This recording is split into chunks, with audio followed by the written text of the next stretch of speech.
HVAC से related video और information के लिए मेरे चैनल जर्नल इलेक्ट्रॉनिक्स HVAC को सब्सक्राइब कर लें और बेल आइकन को प्रेस करके ऑल प्रेस कर लें ताकि नेक्स्ट आने वाली वीडियो का नोटिफिकेशन आप लोग को मिल जाए। HVAC से रिलेटेड वीडियो मैं डेली बेसिस पे अपलोड करता ही रहता हूं।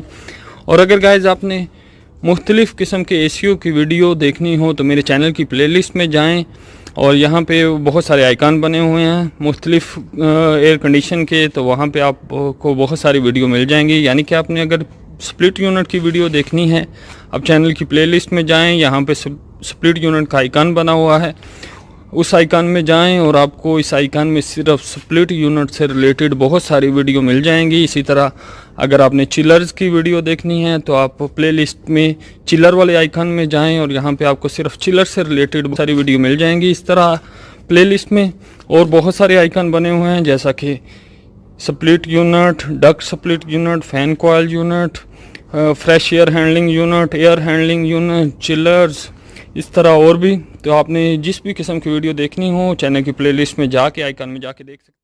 अस्सलाम वालेकुम गाइज, मैं हूं रिजवान। गाइज यहाँ पे सीलिंग के अंदर एक डक्ट स्प्लिट यूनिट का इंडोर लगा हुआ है, 18 टन का यूनिट है, उसका इंडोर लगा हुआ है। तो हम अंदर जाके आप लोग को इंडोर दिखाएंगे। इसमें प्रॉब्लम है कि कूलिंग नहीं कर रहा है, इसकी कंप्लेन आई हुई है। तो छत में जाने से पहले हम लोग आज इसका इंडोर देखेंगे। आप लोग को सिर्फ दिखाने के लिए मैं इसका सीलिंग के अंदर जाऊंगा और आप लोग को दिखाऊंगा कि इंडोर कैसे सीलिंग के अंदर लगे होते हैं।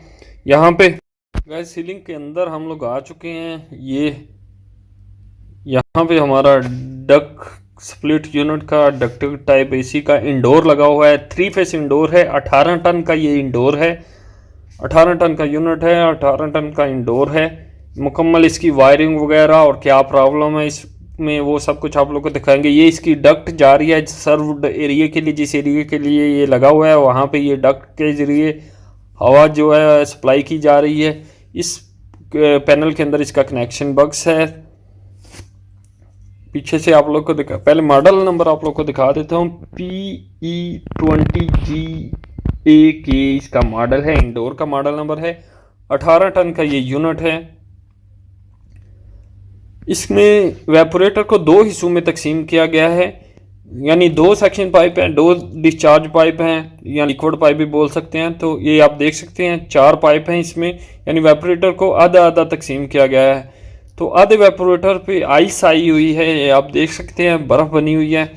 इसी वजह से शायद ये कूलिंग नहीं कर रहा। वो हम लोग छत पे जाके देखेंगे कि आउटडोरों को चेक करेंगे क्या प्रॉब्लम है, किस वजह से ये बर्फ़ आई हुई है। ये इसका फ़िल्टर है, फ़िल्टर भी नहीं निकल रहा क्योंकि बर्फ़ के साथ फ़िल्टर ने पकड़ा हुआ है। फ़िल्टर के अंदर इसका वेपोरेटर है। तो वेपोरेटर को 2 हिस्सों में तकसीम करके लगाया गया है। आधा वेपोरेटर जो है वो एक सिस्टम बनाया गया है और आधे वेपोरेटर के साथ दूसरा सिस्टम बनाया गया है। ये डक्ट है जो आगे की तरफ जा रही है। तो गाइस जो हमारे साथ नए हैं उनसे रिक्वेस्ट है कि वीडियो को लाइक ज़रूर किया करें और चैनल को सब्सक्राइब कर लें, क्योंकि HVAC से रिलेटेड वीडियो हम डेली बेसिस पे अपलोड कर रहे हैं।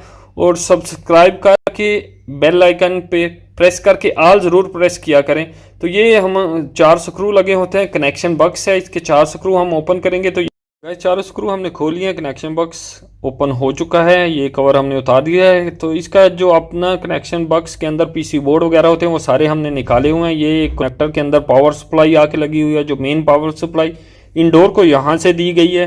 तो लाइन 1, लाइन 2, लाइन 3 और न्यूट्रल ये कनेक्टर में आके लगी हुई है। तो गाइस वीडियो थोड़ी लंबी हो जाएगी, लेकिन आपको इस वीडियो में सीखने के लिए बहुत कुछ मिलेगा, तो वीडियो पूरी देखें। गाइस ये इसकी डायाग्राम है, जो वायरिंग डायग्राम है वो मुकम्मल बनी हुई है। तो सबसे पहले मैं इसको पावर सप्लाई आप लोगों को बता देता हूँ। ये देखें पावर सप्लाई जो आई ये कनेक्टर में आके लगी, लाइन 1, लाइन 2, लाइन 3 और न्यूट्रल नीचे की साइड में। ऊपर की साइड में ये वायरें जा रही हैं मैग्नेट कॉन्टैक्टर में पावर सप्लाई की, और मैग्नेट कॉन्टैक्टर से ओवरलोड में, और ओवरलोड से ये वायरें जो 2 जैक आपको नज़र आ रहे हैं ये इंडोर की फ़ैन मोटर में जा रहे हैं। इंडोर की फ़ैन मोटर भी 3 फेस है, 3 फेस फ़ैन मोटर लगी हुई है इस इंडोर में। और इसको जो यूनिट को हमने अपना एक चाइना सर्किट लगाया हुआ है, एक स्पेशल सर्किट आता है वो लगाया हुआ है। मित्सुबिशी का अपना थर्मोस्टेट, इसके PC बोर्ड सब कुछ निकाल दिए हुए हैं। गाइस आउटडोर के पास हम आ गए हैं। 2 आउटडोर, इसको 9-9 टन के 2 आउटडोर लगाए गए हैं, क्योंकि इंडोर 18 टन का इंडोर लगा हुआ था। ये आप देख सकते हैं आइस पकड़ी हुई है आउटडोर के जो अकोमोडेटर होता है जो कि लिक्विड को कंप्रेसर में नहीं जाने देता, और सेक्शन पाइप पूरे ने आइस पकड़ी हुई है। नीचे भी आपने देखा इंडोर के एक हिस्से ने भी आइस पकड़ी हुई थी। तो इंडोर के वेपोरेटर को दो हिस्सों में इसीलिए तकसीम किया गया है कि दो आउटडोर लगाए गए हैं। एक हिस्सा एक आउटडोर यूज़ के लिए यूज़ हुआ है और दूसरा हिस्सा जो है वो दूसरे आउटडोर के लिए यूज़ हुआ है। जो 4 पाइप जा रहे हैं, 2 एक आउटडोर के हैं और 2 दूसरे आउटडोर के हैं। तो ये आउटडोर ने आइस पकड़ी हुई है और दूसरे आउटडोर को भी चेक कर लेंगे हम। ये इसका दूसरा आउटडोर है। 9 टन के 3 फेस आउटडोर लगे हुए हैं। तो ये इसका दूसरा आउटडोर है। ये आउटडोर चल रहा है, आप देख सकते हैं, लेकिन कूलिंग नहीं कर रहा। तो वो सब कुछ हम चेक करेंगे इस वीडियो में कि ये दोनों आउटडोर जो हैं, एक ने तो बर्फ़ पकड़ी हुई है, आइस आई हुई है, और दूसरा किस वजह से कूलिंग नहीं कर रहा, क्या प्रॉब्लम है, कंप्रेसर ट्रिप हुआ है। तो ये सब कुछ हम इस वीडियो में देखेंगे। काफ़ी ज़्यादा आइस पकड़ी हुई है ये वाले आउटडोर ने। 2 आउटडोर लगाए गए हैं। 18 टन का डक्ट स्प्लिट यूनिट है। इस यूनिट के फ़ैन वगैरह चल रहे हैं। ये एक पुराना यूनिट दूसरी साइड में लगा हुआ है। तो एक यूनिट के फ़ैन वगैरह चल रहे हैं, लेकिन कंप्रेसर जो है वो ट्रिप है, हीटअप हुआ है।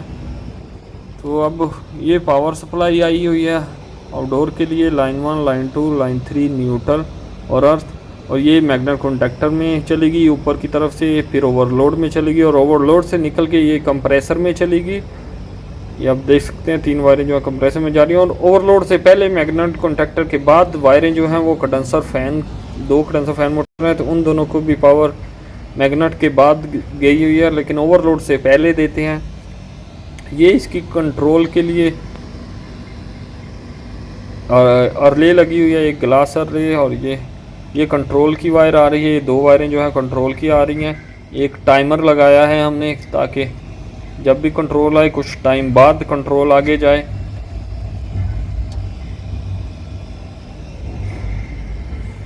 ये कंट्रोल है, कंट्रोल की वायर ये दूसरे आउटडोर में जा रही है। अब दूसरा आउटडोर भी आप लोग को दिखा देता हूँ। ये इसका आइसोलेटर लगा हुआ है। एक ही आइसोलेटर है दोनों आउटडोरों के लिए। तो पहले पावर एक आउटडोर में गई है, उस आउटडोर से पावर और कंट्रोल दोनों ही उस आउटडोर से लेके दूसरे आउटडोर को दी गई हैं। यानी जब नीचे से कंट्रोल आती है तो एक ही कंट्रोल आती है दोनों आउटडोर ऑन करने के लिए। ये इसकी पावर सप्लाई आप देख सकते हैं। ये आइसोलेटर से इस आउटडोर में आई थी, अभी इस आउटडोर से दूसरे आउटडोर में चली गई है। वो कंट्रोल भी सेम ऐसे ही है। नीचे से इंडोर से कंट्रोल आई, वो इस आउटडोर में आई, और इस आउटडोर से वायरें जॉइंट करके दूसरे आउटडोर को देगी। देखें 2 वायरें जॉइंट हैं, 1 और 2 पॉइंट है, दोनों पे 2 वायरें जॉइंट है। तो यानी जो कंट्रोल इधर आएगी वही कंट्रोल दूसरे आउटडोर में भी चली गई है। ये आउटडोर हमारा चल रहा है। चेक करते हैं क्या प्रॉब्लम है, क्या इशू है। गाइस एम्पेयर मीटर हमने लगा लिया है। 23 एम्पेयर ले रहा है कंप्रेसर जो है वो 23 एम्पेयर एक फेस पे ले रहा है। दूसरे पे चेक कर लेते हैं। दूसरे पे 25 एम्पेयर ले रहा है। गैस जो है वो बहुत यानी फुल बता रहा है। गैस नीचे नहीं है, 822 है इनमें, लेकिन गैस फुल बता रहा है। इसका मतलब हमारा कंप्रेसर जो है वो बाईपास हुआ, उसका पंप जो है वो बाईपास हुआ है। तो ये दूसरे को भी चेक कर लेते हैं। इसको भी हमने ऑन किया है। ये देखें 16 एम्पेयर ले रहा है, लेकिन इसने आइस पकड़ी हुई है। किस वजह से आइस पकड़ी हुई है वो चेक करेंगे। दूसरे फेस पे भी 15 एम्पेयर ले रहा है। तो हम इस पूरे यूनिट को कुछ टाइम के लिए बंद कर जाएंगे और दोबारा वापस आके जब आइस वगैरह मेल्ट हो जाएगी, दूसरे का कंप्रेसर ठंडा हो जाएगा, वो भी कंप्रेसर गर्म है, तो फिर चेक करेंगे। गाइस कल हम इस यूनिट को बंद करके गए थे, बर्फ़ पकड़ी हुई थी, और दूसरे का कंप्रेसर गर्म था, हीटअप हुआ था, जिसकी वजह से उसका पंप जो है वो काम नहीं कर रहा था। तो बंद करके गए थे। हमने गेज लगा लिया, लो प्रेशर पे भी, हाई प्रेशर पे भी, और गेज हमारी लग चुकी है। अब हम यूनिट को ऑन करेंगे और चेक करेंगे। एक दिन गुजर चुका है, इसका लिए आइस, एक यूनिट की आइस थी वो भी चली गई है। आइसोलेटर ऑन कर लेते हैं। और ये जो कंप्रेसर गर्म था ये भी ठंडा हो चुका है। नीचे से हम लोग यूनिट को ऑन कर लेंगे और देखेंगे कि क्या इशू है।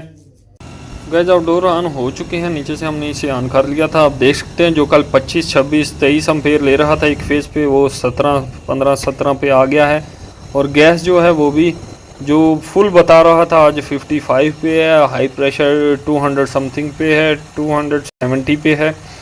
तो यानी यूनिट हमारा सही चल रहा है, लेकिन ये क्यों गर्म हुआ था, क्या वजह है वो हम देखेंगे इसमें, जिसकी वजह से ये कंप्रेसर हीटअप होके इसका पंप जो है वो बंद हुआ था, एम्पेयर भी ज़्यादा ले रहा था और कूलिंग भी नहीं कर रहा था। तो ये सब कुछ देखेंगे, क्यों अभी ठंडा है इसलिए चालू स्टार्ट हो गया, लेकिन कुछ प्रॉब्लम है जिसकी वजह से ये ऐसा कर रहा था। तो ये दूसरा यूनिट है जिसने आइस पकड़ी हुई थी, आइस वगैरह चली गई हुई है क्योंकि एक दिन गुजर चुका है। तो इसको भी हम गेज वगैरह लगा के, एम्पेयर मीटर लगा के चेक करेंगे। और एक यहाँ पे हमें ये मिला है कि आइसोलेटर का एक फेस जो है वो जला हुआ है, तो इसका भी इशू हो सकता है। तो सबसे पहले हम ये आइसोलेटर चेंज कर देंगे, नया आइसोलेटर यहाँ पे लगा देंगे, एक काम ये करेंगे और बाकी भी सब कुछ चेक करेंगे कि क्या प्रॉब्लम है। तो आप देख सकते हैं अभी तक यूनिट जो है वो बिल्कुल सही चल रहा है, एम्पेयर भी सही ले रहा है, गैस भी सही है, कंप्रेसर भी नॉर्मल पोजीशन पे चल रहा है, हीटअप नहीं है, सब कुछ सही है, हाई प्रेशर भी ठीक है, सब कुछ सही चल रहा है। लेकिन किस वजह से ये कंप्रेसर हीटअप हुआ था वो चेक करेंगे, वो सब कुछ इस वीडियो में देखेंगे। और दूसरा जो आउटडोर है उसको भी चेक करेंगे। ये इसका ड्रायर फिल्टर लगा हुआ है, इस साइड में जो है वो ठंडा है, इस साइड में ठंडा है, और दूसरी साइड में थोड़ा फ़र्क आ गया है टेम्परेचर में, दूसरी साइड में थोड़ा फ़र्क है। तो ये हमारा ड्रायर फिल्टर कुछ परसेंट चोक है, जिसकी वजह से दोनों साइड में टेम्परेचर का फ़र्क है। तो वो जो ड्रायर फिल्टर है वो भी हम चेंज कर देंगे। ये दूसरा आउटडोर है, अब इसको हम चेक कर लेते हैं जिसने आइस पकड़ी हुई थी। तो इसको हमने गेज वगैरह लगा ली हैं, यूनिट को ऑन कर लेते हैं और फिर देखते हैं। इसमें गैस कम दिखा रहा है, आइसोलेटर ऑन कर लेंगे और देखेंगे क्या प्रॉब्लम है। आइसोलेटर भी हम चेंज करेंगे, फेस थोड़ा एक जला हुआ है लेकिन अभी पावर आ रही है, फिर आइसोलेटर भी चेंज कर देंगे। यूनिट हमारा ऑन हो चुका है, अब देख सकते हैं गैस जी, इस यूनिट में गैस कम है नंबर 1। इस यूनिट की गैस जो है वो सेक्शन प्रेशर जो है वो ऑलमोस्ट 30 तक चला गया हुआ है, और हाई प्रेशर जो है वो 200 समथिंग है। और इसी वजह से आइसोलेटर हम लोगों ने चेंज कर दिया है, नया आइसोलेटर लगा दिया है। ये हमने नया आइसोलेटर लगा दिया, इसमें हमें थोड़ा डाउट था, एक फेस जला हुआ था थोड़ा, तो इसके लिए हमने नया आइसोलेटर लगा दिया है। इसके अलावा ड्रायर फिल्टर जो है वो भी चेंज कर दिया है। दूसरा यूनिट है उसका भी ड्रायर फिल्टर हम लोगों ने, ये देख सकते हैं, चेंज कर दिया है। तो ड्रायर फिल्टर जब भी लगाएं इसके ऊपर एक एरो का निशान होता है तीर का, वो हमेशा इंडोर वेपोरेटर की तरफ रखें। इसके अलावा इसमें हमने एक +-30 स्विच लगाया है, यानी एक ये आप बोल सकते हैं एक टेम्परेचर कंट्रोल करने के लिए कि ये जब भी हमारा यूनिट किसी भी वजह से आइस पकड़ेगा तो ये जो +-30 होता है वो ट्रिप करवा देता है। ये देखें इसकी एक बेलो होती है, ये जाके सेक्शन पाइप के साथ हम लोगों ने लगाई हुई है। जैसे ही सेक्शन पाइप पे आइस आएगी तो ये बेलो थर्मोस्ट इसको कमांड देगी और ये आउटडोर को ट्रिप कर देगा। इसको वायरिंग कैसे की है, नीचे से जो 2 कंट्रोल की वायरें आ रही हैं, न्यूट्रल और फेस 220 कंट्रोल की वायरें आ रही हैं। न्यूट्रल हमने डायरेक्ट लगा दी है, फेस जो आया वो इसके अंदर गया, इसके अंदर से सीरियस होके निकला और फिर टाइमर में गया, और टाइमर से निकल के फिर हमारे यूनिट की तरफ चला गया। यानी जब भी कंट्रोल आएगी वो पहले ये स्विच में जाएगी, स्विच से टाइमर में जाएगी और टाइमर से आगे ये यूनिट को ऑन करेगी। तो इस की वायरिंग जो है वो हम अलग तरीके से आपको कभी बता देंगे कि इसकी वायरिंग किस तरह करते हैं। ये हमारा +-30 होता है, थोड़ा मैं आपको खोल के बता देता हूँ। ये दूसरे यूनिट के लिए हम लगा रहे हैं, एक को लगा दिया है, अब ये दूसरे में लगाएंगे। तो इस तरह इसके ऊपर नाब होती है, ये निकाल देते हैं। ये थर्मोस्टेट होता है कि जैसे हमारे विंडो एसी में आता है वैसा ही है, लेकिन इसमें -30 और +30 तक टेम्परेचर कंट्रोल कर सकते हैं, जितना आप चाहें रख सकते हैं। और किसी भी चीज़ के लिए, किसी भी यूनिट के लिए आप लगा सकते हैं। इसके अंदर 3 पोल होते हैं, एक कॉमन और एक NO और एक NC, यानी एक जो है डायरेक्ट ऑन होता है और एक ऑफ होता है, तो टेम्परेचर के साथ ये ऑपरेट होता है। इसके सारे कनेक्शन नेक्स्ट टाइम कभी मैं वीडियो बनाऊंगा, इस पर भी इंशाल्लाह एक वीडियो बनाएंगे कि आपको सारे इसके कनेक्शन बताएंगे, वायरिंग करके बताएंगे, बल्कि आइस के ज़रिए इसको ट्रिप करवा के भी दिखाएंगे। तो ये इसलिए लगा होता है कि ये टेम्परेचर को आइस, जब पाइपों पे आइस आ जाए तो ये आउटडोर को कुछ टाइम के लिए ट्रिप करवा देते हैं, आइस चली जाए तो दोबारा ऑन हो जाते हैं। और क्योंकि ये यूनिट का हमने नीचे ऐसा थर्मोस्टेट लगाया हुआ है जो कि टेम्परेचर काफ़ी लो कर देता है। और गैस ये वाला आउटडोर जिसमें बर्फ़ पकड़ी हुई थी, इसका सेक्शन प्रेशर जो है वो लो बता रहा था, तो इसमें गैस जो कम बता रहा था वो इसका ड्रायर फिल्टर चोक था, जिसकी वजह से ये सेक्शन प्रेशर कम बता रहा था। तो ड्रायर फिल्टर हमने जैसे ही चेंज किया तो इसका सेक्शन प्रेशर बराबर हो गया। गैस इसमें बिल्कुल पूरी है, कोई इशू नहीं था, सिर्फ ड्रायर फिल्टर जो है उसकी प्रॉब्लम थी, जिसकी वजह से ये सेक्शन प्रेशर लो बता रहा था। टेम्परेचर काफ़ी लो कर देता है, ये दूसरे के लिए हम लोग लगा रहे हैं।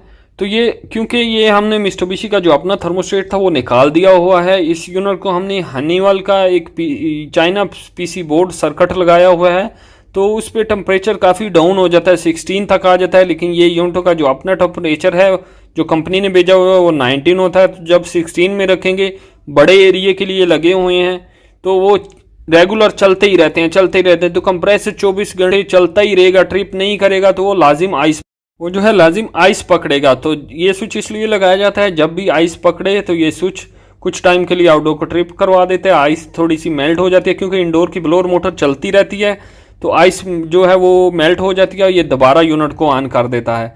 तो कभी भी ऐसी जगह पे आप लोग को रिक्वायर्ड हो तो ये स्विच लगा सकते हैं जहां आपका यूनिट आइस पकड़ रहा है। या कुछ ऐसे सिस्टम आ जाते हैं जो कि हम लोग फ्लश नहीं कर सकते, बहुत मुश्किल जगह में लगे हुए हैं, लेकिन वो जब चलते हैं तो कूलिंग सही करते हैं, लेकिन कुछ 1 दिन बाद, 2 दिन बाद या 3 दिन बाद आइस पकड़ लेते हैं। तो 2 दिन बाद यूनिट आइस पकड़ लेता है, तो ये स्विच हम लगा देते हैं।